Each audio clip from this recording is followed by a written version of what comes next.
There is something most people get wrong about the Appalachian Mountains. They picture the danger in white. They imagine snowstorms and frozen creeks, ice on the ridges, breath hanging in the cold air like smoke.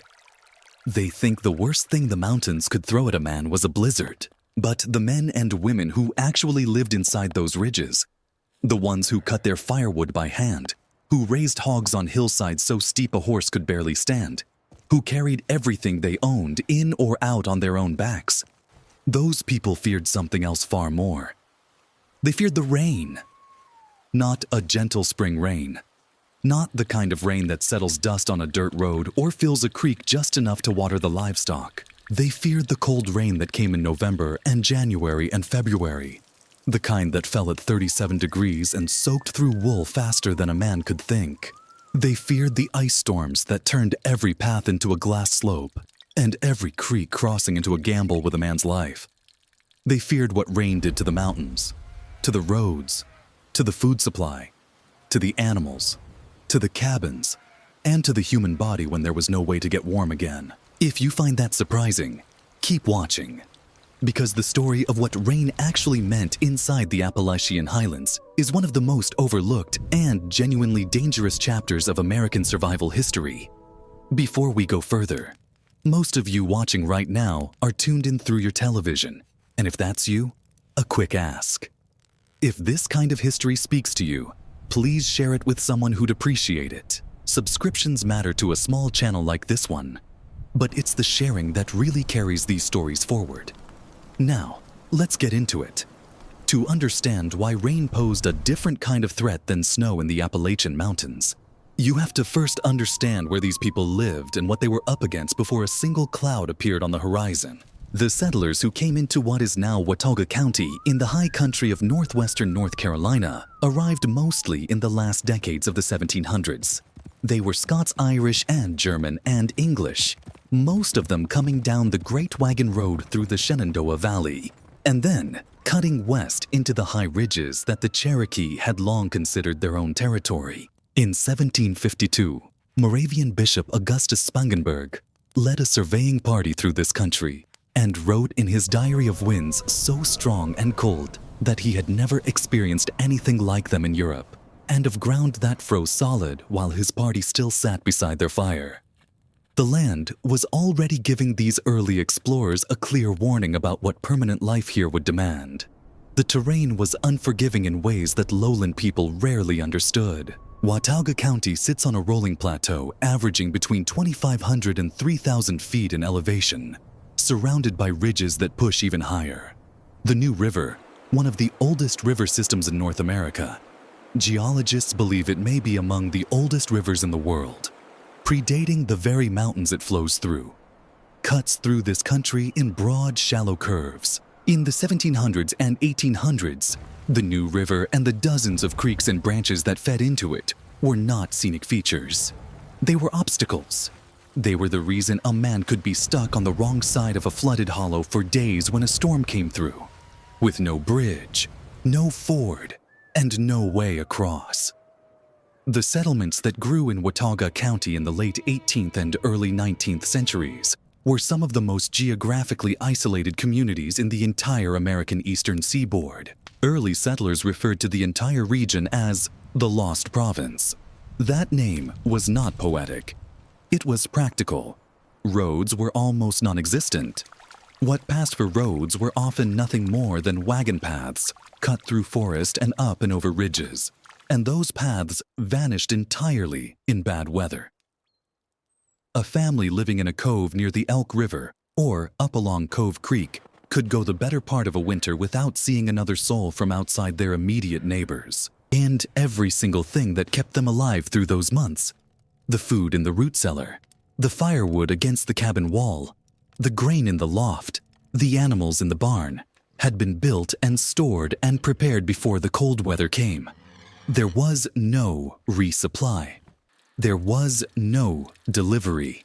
There was what you had, and there was everything that could destroy what you had. Rain was capable of destroying almost all of it. The southern Appalachians receive some of the heaviest rainfall in the entire eastern United States. Parts of the Great Smoky Mountains and the western North Carolina highlands can receive over 90 inches of precipitation in an average year, making some pockets of this region among the wettest places in the continental country outside the Pacific Northwest. The Nantahala National Forest, just a range away from Watauga County, contains areas that regularly receive more than 100 inches of rain annually. The orographic effect, the way moist air from the Gulf of Mexico and the Atlantic pushes northward, hits the wall of the Blue Ridge and rises, cooling and dumping its water on the windward slopes, means that these mountains pull moisture out of the sky in a way that lowland people never experienced. A storm system that dropped an inch of rain in a Piedmont town might drop 3 or 4 or 5 inches on the upper ridges. In the warmer months, that rain fed the rivers and filled the springs and kept the gardens going and watered the pastures. Mountain settlers counted on it. But in the cold months, rain became something else entirely. Consider what happened to a man caught in a cold rain in the Appalachian Mountains in January. He is wearing wool. Nearly everyone is wearing wool, because wool is what the mountains produce. And wool is what families can make at home on a spinning wheel and a loom. Wool has one genuine advantage over almost every other natural fiber. It insulates even when it is damp. But damp and soaking wet are different things. And a cold rain falling at 35 or 38 degrees will eventually drive water through even the best wool coat, especially if the man is working, carrying something, climbing a slope, crossing a creek, doing the 1,000 physical tasks that mountain life required. Once the wool is soaked through entirely, it loses much of its insulating value. And when the wind picks up, as it almost always does in the mountains, a wet man in a cold wind is a man whose body heat is being stripped away faster than his muscles can generate it. This is the mechanism of hypothermia. Though no one in Watauga County in 1850 would have used that word. They would have called it the cold getting into you. They would have said a man was chilled through. They would have described a person who couldn't stop shaking, who got confused, who started to slow down. What they were describing was the progressive shutdown of the human body as its core temperature dropped. And the dangerous thing about hypothermia, the thing that made it particularly deadly in the mountains, is that it does not require freezing temperatures. A man can die of hypothermia in 40-degree weather, 50-degree weather, temperatures that would not immediately strike anyone as dangerous. The combination of cold rain, wind, and wet clothing at those temperatures is sufficient. And in the Appalachian Highlands, those conditions arrive frequently, often without much warning, and in places where a man might be an hour's hard walk from any shelter. The old-timers in these communities understood this intuitively. They developed rules about rain that outsiders sometimes found excessive. A man didn't cross the mountain to check on a neighbor when the weather was turning cold and wet. A man didn't push through to complete one more task in the late afternoon if the clouds were building and the temperature was dropping. They weren't being lazy. They were being alive. Because they had seen, or their fathers had seen, or the community memory held the story of what happened when someone misjudged the rain. But hypothermia was only the beginning of what rain could do. The creek crossings were where rain killed people in the most direct and sudden way. In the mountains of Watauga County and the surrounding high country, there were very few bridges in the 18th and 19th centuries. What bridges existed were often simple log affairs. 2 or 3 large timbers laid across a narrow point in a creek, sometimes with planks on top, sometimes without. Smaller branches and creeks were crossed on foot or on horseback simply by fording them, walking through the water at a shallow point. In dry weather or in summer, this was manageable. The creeks ran clear and shallow, maybe knee-deep at a ford. Then it rained. The hydrology of the southern Appalachians is dramatic in ways that still surprise modern engineers and emergency managers. Because the mountains are steep and the slopes are long and the forest soil can only absorb so much water before it becomes saturated, heavy rain drains off these ridges with extraordinary speed. A creek that was knee-deep at a ford in the morning could be chest-deep and running fast by afternoon. It could be over its banks entirely by evening. Flash flooding, flooding that occurs within 6 hours of a heavy rain event, is one of the most documented weather hazards across the Tennessee and North Carolina Appalachians, precisely because the terrain makes it nearly unavoidable. Water that falls on the upper ridges of a mountain, like Grandfather Mountain, or the peaks around Boone, has nowhere to go but down. And it goes down fast, carrying soil and debris, and sometimes whole sections of hillside with it. A man trying to cross a flooded Appalachian Creek on horseback was in serious danger. The horse could lose its footing on the slick creek bottom, go down in the current, and pin its rider underwater. A man crossing on foot risked being swept off his feet by a current that looked manageable from the bank, but was moving with far more force than it appeared. The New River, which looks like a wide and gentle stream in normal conditions, could rise 8 or 10 feet in a matter of hours after heavy mountain rain. Smaller tributaries, the Cove Creek, the Elk River, the Watauga River and its dozens of branches, could go from ankle-deep to impassable in the span of a morning. Families were separated by these floods for days. A man who had crossed a creek in the morning to check on animals in a far pasture might find himself unable to get back home for 2 or 3 days while the water stayed high. During that time, his family at the cabin had no way to know whether he was safe on dry ground somewhere or lying face down in the current half a mile downstream. That uncertainty, repeated season after season, year after year, was part of the psychological fabric of mountain life in a way that is almost impossible to reconstruct from the outside. And then there was the ice.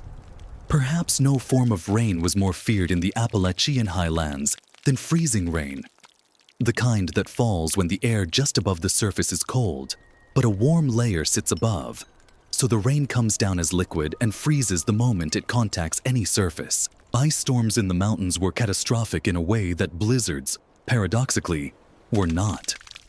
Snow was manageable. Snow fell. It piled up. It made travel difficult but not impossible. Ice was different. Ice turned every flat surface into a skating rink and every slope into a chute. A man who slipped on a frozen hillside path could slide 30 or 40 feet before catching himself.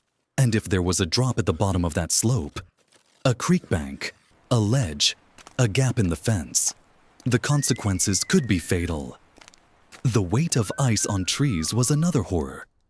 The southern Appalachians are full of hardwoods, oaks and maples and chestnuts and hickories, whose broad branches hold ice the way a shelf holds books. A single ice storm could bring down enough timber to completely block every trail and road in a hollow. Not just bend the branches over, but snap mature trees entirely, bring them crashing across paths, across garden plots, across the roofs of outbuildings. The sound of an ice-loaded forest after a freezing rain is one of the most unsettling things a person can hear. A constant cracking and groaning and explosive snap of wood under pressure, like the mountains themselves are trying to break apart. Roofs were a particular vulnerability. Mountain cabins in the 18th and 19th centuries were built as solidly as their builders could manage. But they were built with hand-split boards and hand-hewn logs and whatever materials were immediately available. They were not designed to carry the weight of several inches of ice. An ice storm that left a half-inch of glaze on every surface could add hundreds of pounds to the roof of a small cabin. If the roof framing was not absolutely sound, and in the mountains, where everything had to be built without specialized tools or outside lumber, it often wasn't. Ice came down on barns too, and the loss of a barn roof in January was not just a property damage issue. It was a survival crisis. Animals that lost their shelter in midwinter could die within days. The food supply was another dimension of the rain's power over mountain life. The Appalachian settlers of the 18th and 19th centuries were almost entirely dependent on what they could grow and preserve. Hay was perhaps the most vulnerable. Mountain families kept livestock through the winter primarily on hay cut and dried in summer. And the drying of hay was an operation entirely at the mercy of weather. Once hay was cut, it needed several days of dry weather to cure properly before it could be stored. A rainstorm that came through immediately after cutting could ruin the entire harvest, leaving the cut grass to mold in the field. Hay that was stored damp didn't just fail to feed animals. It generated heat as it decomposed, and damp hay stored in a barn loft was a fire hazard. Barn fires in Appalachian communities were not unusual, and wet hay was one of the recognized causes. A wet summer was not just a matter of a ruined hay crop. It was a matter of potentially losing the barn and everything in it. Corn, which was the foundational crop of Appalachian food culture, the source of cornbread, hominy, animal feed, cornmeal mush, and the basis of the preserved pork that sustained mountain families through winter, had to be harvested and dried at exactly the right time. Rain at harvest time could cause the corn to mold on the cob before it could be shelled and stored. Wheat and rye were even more vulnerable in wet seasons because those grains could be lost to rust, a fungal disease that thrived in wet conditions and could spread through an entire field with frightening speed. A wet harvest season in the mountains was a famine season, and there was no relief agency and no emergency food supply to call on when it happened. The root cellars that mountain families dug into hillsides to store their vegetables were another point of vulnerability. A root cellar dug into good dry hillside soil lined with stones, with a thick wooden door, would hold potatoes and turnips and dried beans through the coldest winter without freezing and without rotting. But a root cellar flooded by a heavy rain, by a sudden rush of water coming down the hillside faster than the soil could absorb, was a root cellar full of rotting vegetables. Mountain families worked hard to dig their cellars in well-drained locations, to channel water away from the entrance, to build small drainage ditches above. All of that work was directed at the same enemy. River flooding along the New River and the Watauga River was a recurring feature of life in this part of the mountains. Scientific records of flood events in the southern Appalachians show that the worst flooding occurs in late winter and early spring, when the combination of snowmelt, saturated soils, and frequent rain systems creates runoff rates far higher than any other season. For the settlers along these rivers, this was not a statistic. It was an annual crisis. It was the season when barns that sat on the bottomland might have water lapping at their floors. It was the season when the garden plots that had been so carefully tended the year before might be buried under 2 feet of silt when the flood receded, requiring days of labor to clean before anything could be planted. Clothing was a first line of defense against rain, and mountain people gave it serious thought. Animal hides, particularly deer hide and bearskin, provided better water resistance than wool alone. A well-tanned deerskin hunting shirt shed rain because the natural oils in properly prepared leather created a surface that water beaded on and ran off. Bear grease was applied to leather goods and to the skin itself as a further barrier. Mountain men who spent extended time outdoors learned to dress in layers, with a wool undershirt close to the body for warmth and a tanned hide outer layer for water resistance. Some families rendered bear fat and rubbed it into their leather shoes and boots specifically to increase their resistance to water. The same bear grease that went into cooking and soap making was also part of a family's rain defense strategy. In the mountains, everything was multi-purpose. Everything had to be. The fireplace was the center of a mountain family's defense against the cold and the wet. A well-built stone or clay and stick chimney fireplace that drew properly was not just a cooking apparatus. It was the difference between a dry cabin and a damp one, between a household that could recover from a wet day and one that couldn't. Wet clothing draped near the fire, wet boots propped beside the hearth, the smell of wool steam rising in the close air of a single-room cabin.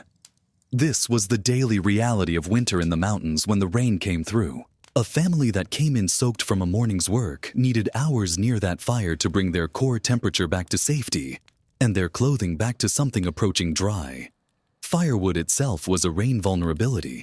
Mountain families cut and stacked enough firewood before winter to last through spring, and a good family cut far more than they thought they needed, because bad winters always proved more demanding than expected.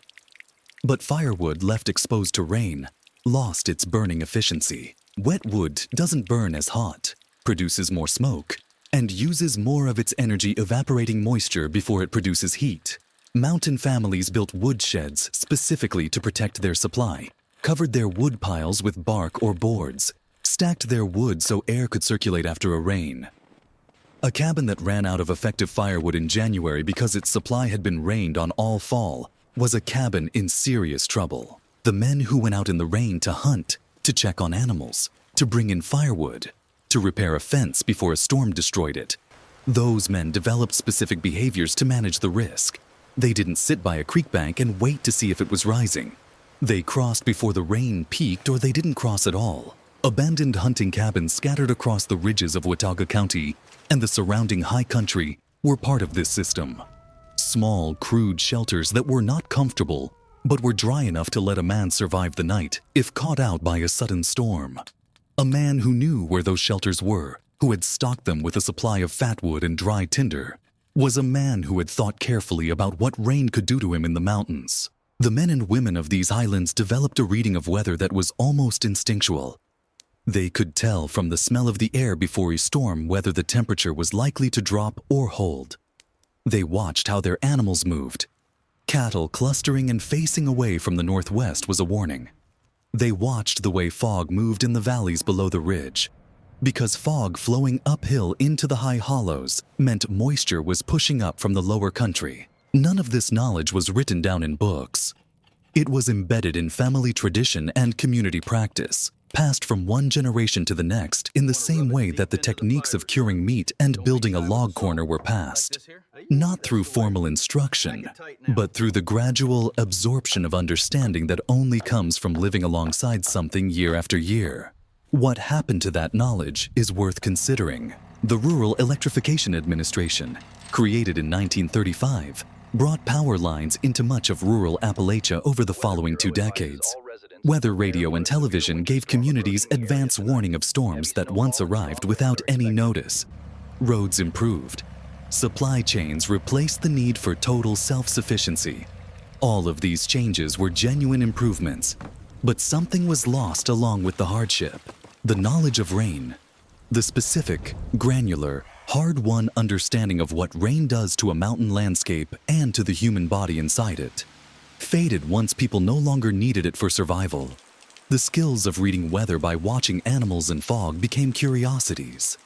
The practice of keeping firewood covered to the point of obsession became unnecessary when an electric heater could supplement a wood stove. What remains, in the hollows of Watauga County and the old creek roads of the New River Valley, is the landscape itself, largely unchanged. The storms still come out of the southwest. The creeks still rise fast. The ice still coats the north-facing slopes. The mountains don't remember the men who learned to read them, but they haven't changed the way they behave. The snow, those people could plan for. The rain, the cold, soaking, creek-raising, roof-straining, fire-threatening rain of an Appalachian winter, that was the thing that truly tested them. And in testing them, it made them something this country has largely forgotten how to be. The mountains unchanged, indifferent, still testing anyone who enters them without knowing what rain can do.